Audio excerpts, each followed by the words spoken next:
Welcome back to the deep dive. We have a really fascinating stag of research to get through today. We really do. Because we're zooming in on a very specific intersection. We're looking at where the macroeconomic reality of early 2026, well, it crashes right into the day-to-day survival of local businesses. It's a collision course, isn't it? Yeah. And if you're looking at the data for the South Bay or North Orange County right now, you can almost feel that friction in the numbers. Absolutely. The headlines keep telling us that inflation has cooled, which is a nice way of saying prices stopped going up at record speed. But they certainly haven't come back down. Not at all. Exactly. Yeah. The price floor has just been raised. Rent is still squeezing budgets tight. Job growth is flatlining in a lot of key sectors. So if you're a local entrepreneur, let's say a realtor in San Pedro, a financial advisor in Torrance, your margin for error has basically evaporated. Gone. And the natural instinct in this kind of climate is defensive, right? You look at the P&L, you see the squeeze, and you think, okay, cut the marketing budget, hunker down, wait it out, which is usually the death knell. Almost always. And the research we have today suggests the exact opposite approach. The sources are pointing to this very counterintuitive solution. They're arguing that the smartest move right now isn't to go quiet. No, it's to lean into a specific type of high-efficiency content creation. And that brings us to the case study for this deep dive. Voxel Micro Video Labs, specifically the Don Allen experience down in San Pedro. Right. Now, before you tune out thinking this is just an ad for a studio rental. Please don't, because this is not about renting a room. It's about dissecting a business model. A model that the research calls the microlab model. Exactly. And we want to answer two massive questions that came out of the documents. First, the generational puzzle. How does this specific setup crack the code for targeting Gen Z? Because they're the ones driving the culture. There's no question. They are rewriting the rules for every brand, big or small. They really are. And second, for the business owners listening who, don't have a Netflix budget, what are the actual measurable advantages of this model? The practical takeaways. Yeah. We found a concept in the notes called time collapse that I have to say, it honestly changed how I look at my own schedule. It's a fascinating concept. But to understand time collapse, we first have to understand the environment we're operating in. Yeah. We have to talk about the shift from, audio first to video dominant. Let's start there. Because for a decade, podcasting meant two people in a room with microphones, and the audience was commuting with headphones on. Audio was king. That era is effectively over. The data from Finchley Studios and the 2026 media reports is it's staggering. We're seeing a structural shift. It's not that people stopped listening. No, it's that the discovery mechanism changed. Completely. I was looking at the Gen Z stats in the Finchley report, and I had to double-check the number. Okay. 84% of Gen Z engage with podcasts that have video components. 84%. That's not a segment. That's the entire market. It's just the default setting now. Right. And here's the deeper insight. It's all about the algorithm. If you are recording audio only in 2026, you're essentially invisible to the discovery algorithms of YouTube, Instagram, and TikTok. Why is that?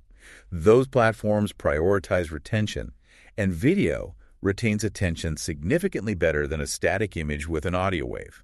It's that simple. So if you aren't on video, you're not just missing 84% of the audience. You're likely not even being shown to them in the first place. You're shouting into a void. Precisely. But, and this is the critical nuance, Voxel isn't just about sticking a webcam in a room. They are betting big on vertical video. Okay, this is the first major point in our breakdown for targeting Gen Z, the native language of vertical. Think about the physics of it. How do you hold your phone? Vertically. Yeah. With one hand, usually while I'm walking or waiting for coffee. Exactly. When you see a cinematic horizontal video on a vertical phone screen, it takes up, maybe 25% of the real estate? It looks small, it looks distant. You have to physically turn your phone to engage with it. Which introduces friction. And friction is the enemy of retention. So Voxel's whole infrastructure is built to be natively optimized for that vertical feed. Yes. When your video fills the entire screen, that 9.16 aspect ratio, it feels immersive. It stops the scroll. It's psychological too, isn't it? When a video fills the screen, it feels more like a FaceTime call. It feels intimate. It's a great way to put it. Whereas a tiny rectangle with black bars feels like a TV commercial. It's about removing the barrier between the creator and the viewer, which leads us directly to the second big factor with Gen Z, the vibe. The source material was pretty funny about this. It explicitly mentioned that Voxel rejects the cold, sterile warehouse look. You know the one I mean. Oh, the hostage video aesthetic. Exactly. White walls, one harsh light, maybe a potted plant that looks like it's dying in the corner. We've seen a lot of that as businesses tried to rush into video. But Gen Z has this highly tuned radar for inauthenticity. They can smell a content factory a mile away. So the decor isn't just decoration. No, it's data. The research shows that nearly half of Gen Z viewers use visual cues, body language, lighting, the comfort of the host to interpret tone and context. So if the room looks cold and sterile, they perceive the message as corporate and untrustworthy. It's a trust signal. It is. A curated atmosphere, warm lighting, textured backgrounds, a sense of place. It builds that parasocial bond. Let's define that for a second. Parasocial. Sure. It's a psychological term. It describes a one-sided relationship where one person extends emotional energy and interest toward a media personality. So in simple terms, the viewer feels like they know you even though you've never met. Exactly. And you can't build that relationship if you look like you're sitting in an interrogation room. You need warmth. You need to look like a human being in a real space. Okay, so we have the vertical format, we have the vibe. What's the third pillar for targeting Gen Z? Speed. The speed of culture. This one is the hardest for traditional businesses to wrap their heads around. It is. Gen Z moves at the speed of the feed. A meme, a controversy, a trending audio clip, it might have a shelf life of 48 hours. Max. Right. So if I record a podcast today, send it to an editor, wait for the first cut, give notes, get the final cut, that's 2 weeks. In internet time, that's a decade. You've missed the wave. So Voxel's pitch is Hollywood quality at South Bay speed.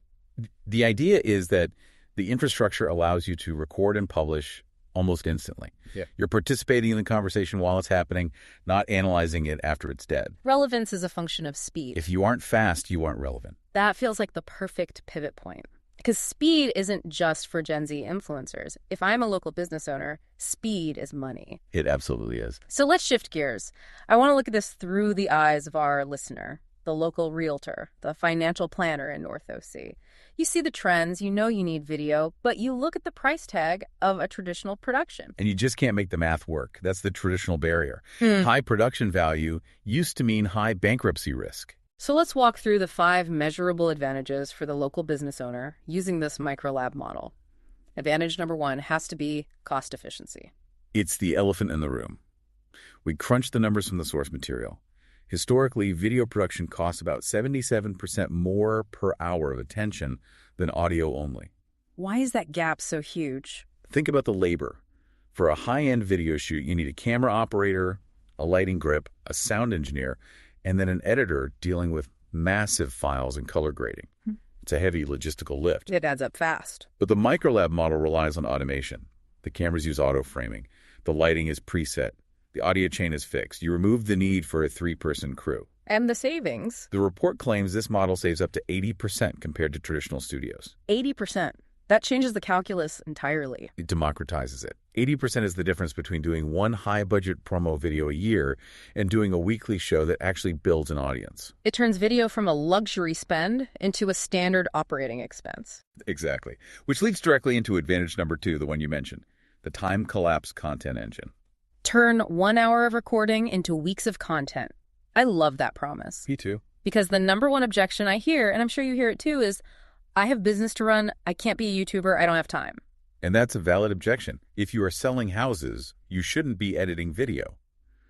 But the Voxel workflow is designed to create a content waterfall. Walk us through that. Okay, so you go into the studio for 1 hour. You record a deep dive. Let's say you're a financial advisor discussing the new tax implications for 2026.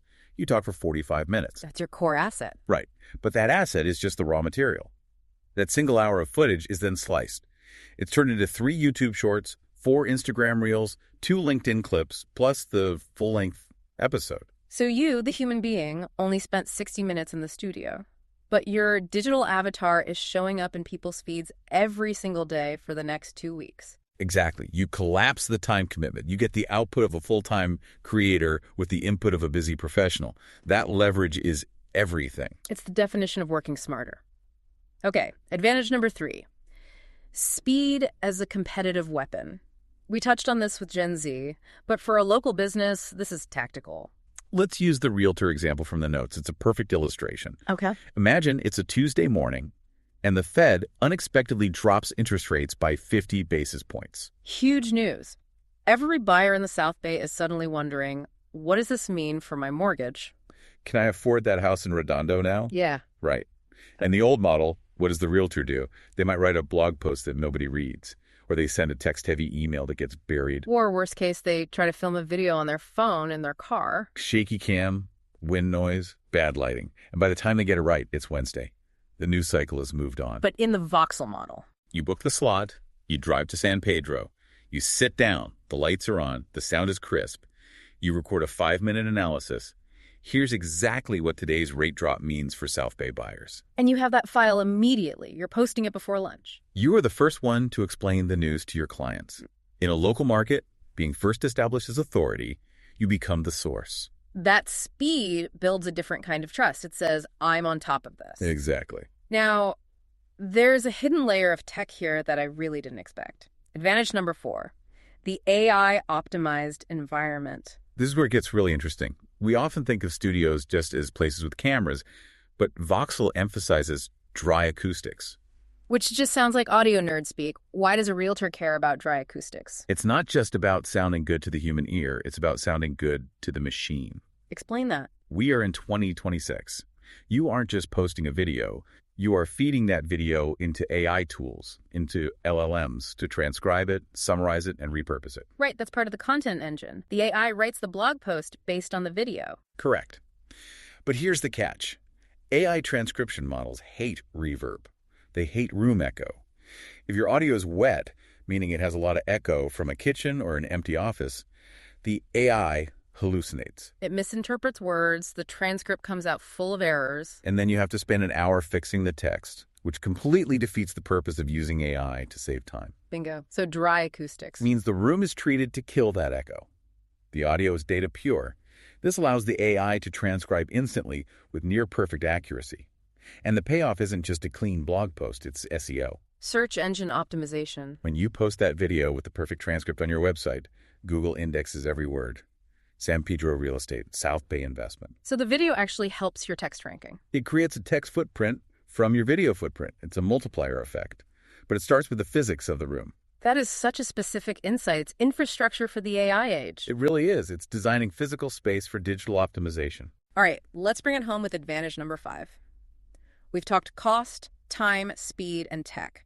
This last one goes back to psychology. The visual parasocial trust. We threw that word parasocial around earlier. But in a high-stakes business context, trust is currency. Especially if I'm trusting you with my retirement savings or the sale of my home. These are not impulse buys. No. And the research highlights a phenomenon called the halo effect. Essentially, we judge the competence of a professional based on the quality of their presentation. So if the video looks amateur, we subconsciously assume the professional is amateur. Exactly. If you're a financial advisor managing millions, but you're filming on a grainy laptop webcam with a messy bookshelf behind you, what does that signal? It signals a lack of attention to detail. It signals cheap. Even if your advice is brilliant, the delivery mechanism is undermining your authority. Whereas the voxel setup, the 3-point lighting, the depth of field, it signals premium. It signals, I take my business seriously.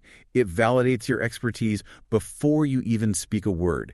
It's the visual equivalent of wearing a tailored suit versus showing up in sweatpants. And in a world where we meet people online before we meet them in person, your video quality is your first impression. It's your storefront.